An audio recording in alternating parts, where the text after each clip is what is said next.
Look closely at the life you're living right now. Look at the objects that surround you. The phone in your hand, the car in your driveway, the roof over your head, the software on your computer, even the music playing in your ears. You have been trained to believe that because you paid for these things, they belong to you. You have been trained to believe that the transaction ended the moment you handed over your money, but you are wrong. We are living through the greatest silent theft in human history, a theft not of your money, but of your rights, your property, and ultimately your freedom. We are witnessing the systematic destruction of private property and the birth of a new age of digital feudalism, where you are no longer a citizen, but a permanent tenant on your own planet. The concept is simple, yet terrifying.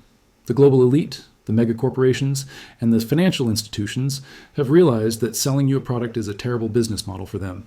If they sell you a toaster, a car, or a house, they get your money once and then you are free. You never have to pay them again. You are independent. Independence is the enemy of the modern economy. They do not want independent owners. They want dependent users. They want to turn every single aspect of your human existence into a service, a subscription, a monthly bill that drains your wealth slowly, forever.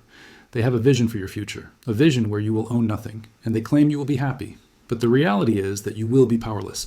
To understand how we got here, we have to look at the slow erosion of ownership rights. It started in the digital world, where we didn't notice it because it felt convenient. We stopped buying physical records and CDs and started paying Spotify. We stopped buying DVDs and started paying Netflix. It seemed cheaper, it seemed easier. But in that transition, we signed away our rights. When you bought a vinyl record in 1980, you owned it. You could sell it, trade it, burn it, or pass it down to your children. No one could come into your house and take it away. But today, if you stop paying your monthly fee to Spotify, the music stops. If your internet connection is severed, your library vanishes. You own nothing. You're paying for the privilege of temporary access. You are renting culture itself. This was just the testing ground. Once the corporations realized that people would willingly give up ownership for convenience, they began to apply this model to the physical world. Look at the software industry. You used to buy Microsoft Office on a disk. It was yours forever. Now, you must pay a monthly rent to access your own documents. If you stop paying, you lose the ability to edit the work you created. They have held your own creativity hostage. Adobe, the standard for creative work, does the same. You are no longer buying a tool. You are renting permission to work. But now the virus is spreading to hardware. This is where the dystopian nightmare truly begins. The automotive industry is leading the charge. Companies like BMW, Mercedes, and Toyota are experimenting with functions on demand. They are building cars with hardware capabilities that are locked behind software paywalls. Imagine buying a car for $50,000. The heated seats are physically installed. The wiring is there. The heating elements are there. You paid for the materials. But if you want them to turn on, you have to pay a monthly subscription fee. This changes the fundamental nature of property. You have physical custody of the car, but the corporation retains the digital title. They can reach into your vehicle remotely and disable features you thought you owned. If you miss a payment, the car could drive itself back to the dealership, or simply refuse to start. You are not the captain of your ship. You are a passenger in a machine controlled by a server thousands of miles away. This extends to the very food we eat. Farmers, the backbone of civilization, are being stripped of their right to repair their own equipment. Companies like John Deere have locked their tractors with software encryption. If a farmer's tractor breaks down in the middle of a harvest, he cannot fix it with a wrench. He is legally forbidden from bypassing the software lock. He must wait for an authorized technician to come and type in a code, charging thousands of dollars for a simple repair. This turns the farmer from an owner of his tools into a serf of the manufacturer. If the corporation decides to turn off the tractor, the harvest rots. The food supply itself is becoming a subscription service.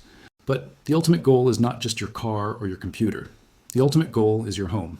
For generations, home ownership was the primary vehicle for wealth creation for the middle class.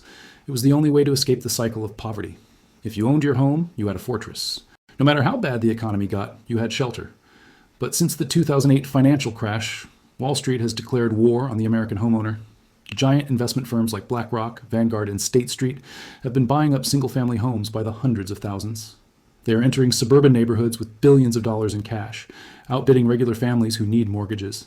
They are not buying these houses to flip them. They are buying them to hold them forever. They are turning entire generations into a renter class. Why? Because a renter is vulnerable.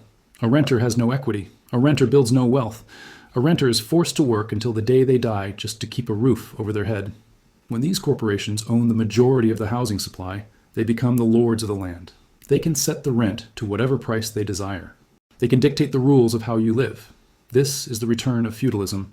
In the Middle Ages, the serf worked the land owned by the lord and gave a portion of his harvest for the privilege of existing. Today, you work a corporate job to give a portion of your salary to a corporate landlord. The structure is exactly the same, only the branding has changed. They mask this theft with marketing. They tell you that renting is freedom. They promote the gig economy, co-living spaces, and the nomadic lifestyle. They tell young people that being tied down to a mortgage is a burden. They glamorize the idea of owning nothing, moving from city to city, subscribing to furniture, subscribing to clothes, subscribing to life. But this is a lie. This is not freedom. It is instability. A nomad has no roots. A nomad has no community. A nomad has no leverage against the system. If you have no place that is truly yours, you are entirely dependent on the system for your survival. And dependence is exactly where they want you. The economic pressure is the weapon they use to force you into this submission. Through inflation, they destroy the purchasing power of your money. The cost of buying a home has skyrocketed, not because the house is better, but because the money is broken. By making ownership prohibitively expensive, they leave you with no choice but to rent. It is a pincer movement. On one side, they suppress wages and devalue currency. On the other side, they inflate asset prices. You're caught in the middle, squeezed until you surrender your dream of ownership and accept the subscription model.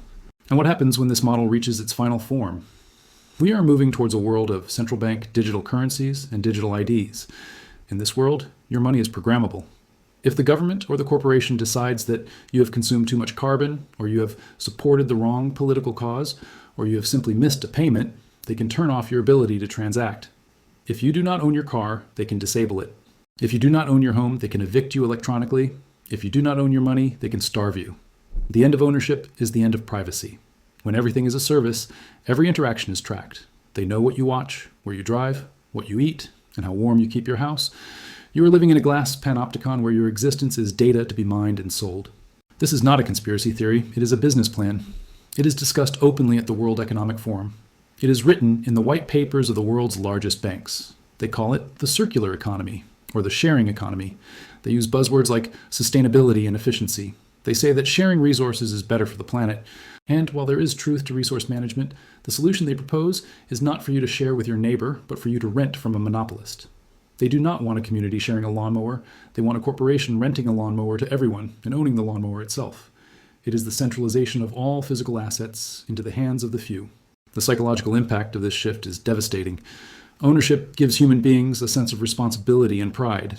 When you own a house, you paint the walls, you fix the roof, you plant a garden. You care for it because it is part of you. When you rent a hotel room, you treat it differently. You do not invest in it. A society of renters is a society that does not care about the future because they have no stake in it. It creates a hollow, transient civilization where nothing is built to last because everything is designed to be replaced or renewed. We are standing at the precipice of a total transformation of the human condition.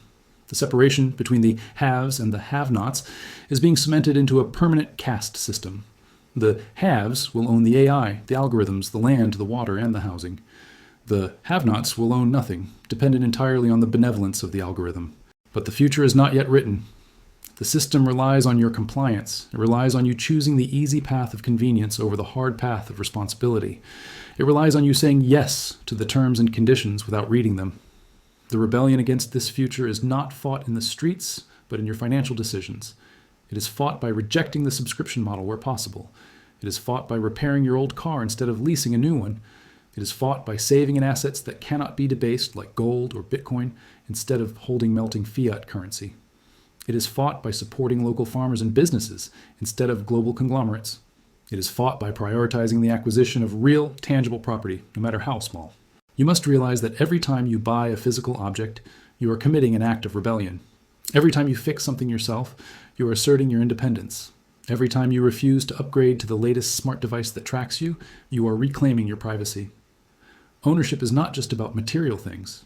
It is about the sovereignty of the individual. If you lose the right to say, "This is mine," you lose the right to say, "I am free." The illusion is seductive. They promise a world of frictionless experience. They promise that you will have access to the best things in life without the burden of owning them. But the price of that access is your soul. The price is your ability to say, "No." Do not let them turn you into a user. Do not let them turn you into a serf.